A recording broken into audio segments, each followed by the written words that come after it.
বাংলাদেশের পরিস্থিতি বর্তমানে উত্তাল। আর এই পরিস্থিতিতে বাংলাদেশ থেকে বহু হিন্দুরা এদেশে ভিড় করেছেন। আর তা নিয়ে চিন্তা বেড়েছে। হিন্দু, শিখ, খ্রিস্টান, জৈন, পার্সি যারা আফগানিস্তান, পাকিস্তান, বাংলাদেশ থেকে ধর্মীয় উৎপীড়নের কারণে দেশ ত্যাগ করতে বাধ্য হবে, সিএএ এর আওতায় তাদেরকে ভারতে যথাযথ আইনি সুরক্ষা দেওয়া হবে। এই আইনের যারা বিরোধিতা করেছিলেন, আজকে তাদের চোখে আঙুল দিয়ে এই প্রয়োজনীয়তা দেখানো হয়েছে। বিস্ফোরক মন্তব্য শুভেন্দু অধিকারীর। বাংলাদেশের সাম্প্রতিক পট পরিবর্তনের আঁচ পড়তে পারে পশ্চিমবঙ্গে। এই আশঙ্কায় মঙ্গলবার নয়াদিল্লিতে শাহী দরবারে বিরোধী দলনেতা শুভেন্দু অধিকারী। এদিন দুপুর 2:30 নাগাদ সংসদে পৌঁছান রাজ্যের বিরোধী দলনেতা শুভেন্দু অধিকারী।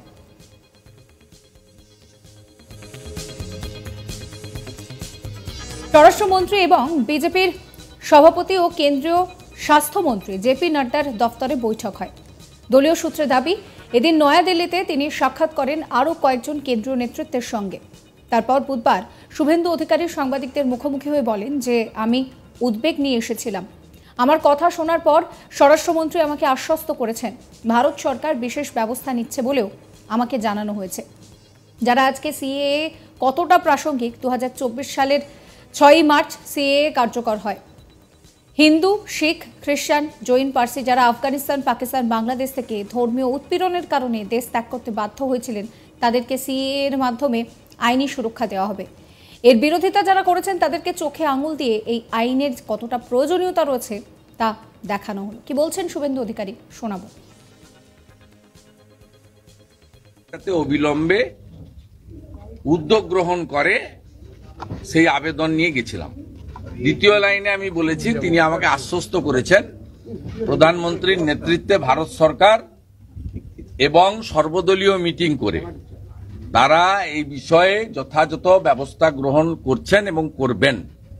তৃতীয় যেটা আমি অ্যাডিশন করেছি, যারা সিএএ এর বিরোধিতা করেছিলেন, আজকে সিএএটা কত প্রাসঙ্গিক। 2019 সালে যশস্বী প্রধানমন্ত্রী নরেন্দ্র মোদীজির সরকার সিএএ আনে। 2024 সালে সিএএ 6ই মার্চ কার্যকর হয়। আজকে কত দূরদৃষ্টি নিয়ে ভারত সরকার সেদিন বানিয়েছিল যে হিন্দু, শিখ, খ্রিস্টান, জৈন, পার্সি, বুদ্ধিস্ট যারা আফগানিস্তান, পাকিস্তান, বাংলাদেশ থেকে ধর্মীয় উৎপীড়নের কারণে দেশ ত্যাগ করতে বাধ্য হবে, তাদেরকে সিএএ এর আওতায় ভারত তাদেরকে যথাযথ আইনি সুরক্ষা দেবে। এই আইনের যে যারা বিরোধিতা করেছিলেন, আজকে চোখে আঙ্গুল দিয়ে দেখিয়ে দিয়েছে সিএএ আইনের প্রয়োজনীয়তা এবং কার্যকারিতা। এটা আমি বলেছি। একই সঙ্গে তিনি বলেন যে, আমি বাইরের দেশের বিষয় নিয়ে মন্তব্য করব না। ভারতের একজন নাগরিক হিসেবে বলতে পারি, বঙ্গবন্ধু মুজিবুর রহমানের পরিবারকে সপরিবারে খুন করার সময়ও পাকিস্তান প্রেমীদের হাত ছিল। আজকে যে ছবিগুলো সামনে এসেছে, আজকে হাজার হাজার ফোন আসছে, চেষ্টা করছি রেসপন্স করার।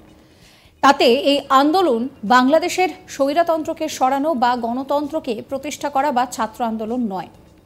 যা আমরা দেখছি, মন্দির ভাঙচুর, হিন্দুদের ভাগানো, এই সমস্ত কিছু করে কিন্তু আদতে হিন্দু বিরোধী আন্দোলন চলছে। পাকিস্তান প্রেমীরা উল্লাসিত হবেন একটু হলেও। খুব দুর্ভাগ্যের বিষয়, আমি যখন ভারত বিরোধী স্লোগান দেওয়ার জন্য বাংলাদেশ হাই কমিশনারের অনুমতি নিয়ে 20 জন বিজেপি বিধায়ককে নিয়ে আমি যখন যাচ্ছিলাম, তখন মমতা ব্যানার্জির পুলিশ বাধা দেয়। শোনাবো কি বলছেন তিনি। আমি বহির দেশের বিষয় নিয়ে মন্তব্য করব না, কিন্তু as a citizen of the India এটা পূর্ব ইতিহাসের ভিত্তিতে বলতে পারি যে বাংলাদেশে বঙ্গবন্ধু মুজিবুর রহমানকে সপরিবারে খুন করার সময়ও পাকিস্তান প্রেমীদের হাত ছিল। আজকে যে ছবিগুলো আপনাদের কাছে আসছে, যে ফোন, তো আমি হাজার হাজার ফোন পাচ্ছি, ফোন ধরছি, চেষ্টা করছি রেসপন্সও করার। তাতে এই আন্দোলন বাংলাদেশের স্বৈরতন্ত্রকে সরানো বা গণতন্ত্র প্রতিষ্ঠা করা বা ছাত্রদের আন্দোলনের জায়গায় নেই। যা আমরা দেখছি এটা হলো মন্দির ভাঙো, হিন্দু ভাগাও আর ভারত বিদ্বেষী, এই তিনটে মন্ত্রে এই আন্দোলন হচ্ছে। স্বাভাবিকভাবে পাকিস্তান প্রেমীরা একটু উল্লসিত হবে। খুব দুর্ভাগ্যের বিষয়, আমি যখন ভারত বিরোধী বা প্রধানমন্ত্রী বিরোধী স্লোগান দেওয়ার জন্য বাংলাদেশ ডেপুটি হাই কমিশনারের অনুমতি নিয়ে 20 জন বিজেপি বিধায়ক নিয়ে আমি যখন যাচ্ছিলাম, তখন আমাকে মমতা ব্যানার্জির পুলিশ বাধা দেয়। অথচ গত পরশুদিন নিউ মার্কেট এলাকায় চিকিৎসার জন্য ভারতে আসা কিছু বাংলাদেশি যখন বিজয় মিছিল করে, উল্লাস প্রকাশ করে, তখন মমতা ব্যানার্জির পুলিশ তথা কলকাতা পুলিশ তাদেরকে বাধা দেয় না, উল্টে তারা যাতে আনন্দ উচ্ছ্বাস প্রকাশ করতে পারে কলকাতার রাজপথে, ধর্মতলা চত্বরে, নিউ মার্কেটে, সেই সুযোগ করে দেয়। এটা পশ্চিমবাংলায় যারা রাষ্ট্রবাদের পক্ষে, ভারতীয় সংস্কৃতির পক্ষে, যারা 15ই আগস্ট জাতীয় পতাকা তোলার আর বন্দে মাতরম গাওয়ার জন্য বা জাতীয় সঙ্গীত গাওয়ার জন্য অপেক্ষা করছেন, অথচ তৃণমূলকে ভোট দেন, তারা দয়া করে একটু সজাগ হন। আমরা এই দৃশ্য, গণভবনের যে দৃশ্য ভিডিওতে দেখেছি, লুটেরাদের দৃশ্য, এই দৃশ্য 21 সালে বিধানসভা নির্বাচনে ভারতীয় জনতা পার্টি পরাজয় হওয়ার পরে এই মডেল আমরা পশ্চিমবঙ্গে দেখেছিলাম। তাই পশ্চিমবঙ্গে যারা এখনো ভাবছেন যে ভাতা তো পাই, আমার কি, তাদের বলবো 31 সালের জন্য প্রস্তুত হন।